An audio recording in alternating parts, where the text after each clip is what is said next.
We've often told you about how, inane.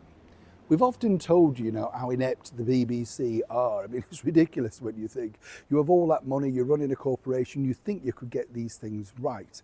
And, you've seen the messes that they've made with the likes of Martin Bashir, Jimmy Savile, and more recently, of course, the very much disgraced newsreader, the king of news at 10, of course, Hugh Edwards, who's set to be sentenced next month and bring a whole heap of misery back onto the corporation.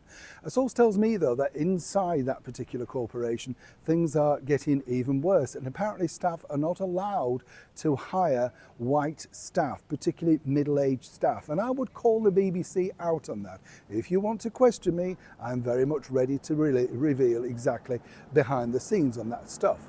Now, here's where it gets interesting, because again, you see, you have the BBC, you've got the most pivotal company in the world, and people have respected it for decades. But now you're battling against streaming giants, downloads, people watching YouTube for free. People won't spend money, £169 a year, to just watch endless repeats. Or will they?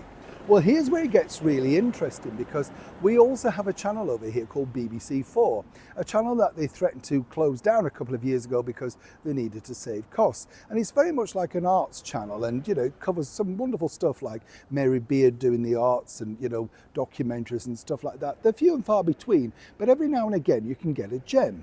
Recently, they've decided, because of their lack of product, and they say the fact that the pandemic wiped out any production, that they've been re-screening things, particularly things like To the Manor Born, Parkinson, the interviews, Going for a Song. All of these stalwart BBC shows that were devoured by millions of people way back in the 1970s. And guess what? Millions are now watching again.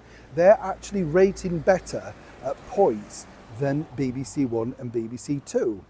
BBC Three, who watches that? But what's interesting about this is that people are perplexed behind the scenes.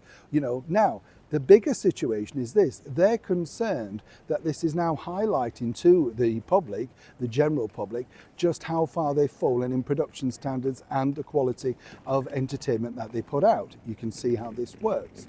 And they're very concerned now that people will start to look at that and look at what is on offer and why are people watching it in their droves. These are the people that pay their license fee. If they were to transfer these programs back, say, twice a week onto the main BBC channel, millions would return and perhaps think a little bit better of the now much disgraced BBC corporation. But for now, the head of that channel, Charlotte Moore, is sticking to her guns and saying no, they can land there. The viewing public, though, are telling her rather differently. And as ever, if you want to keep your job in the long run, you have to listen to the public, right? And the public pay your wages. And it doesn't matter who you are, whether you're the head of news, overseeing, of course, the disgraced Hugh Edwards, or indeed Tim Davie, who oversees it all and seemingly doesn't have a grip on anything. The bottom line is the public tell you what they want to watch. They quite like all of these wonderful reruns of Parkinson and things, and they want more. If they don't deliver more, they're going to lose even more BBC licence fee payers. And then they'll really wonder, where did they go wrong? But it's all there, isn't it? On your small screen in the corner. Neil Sean in the very heart of London.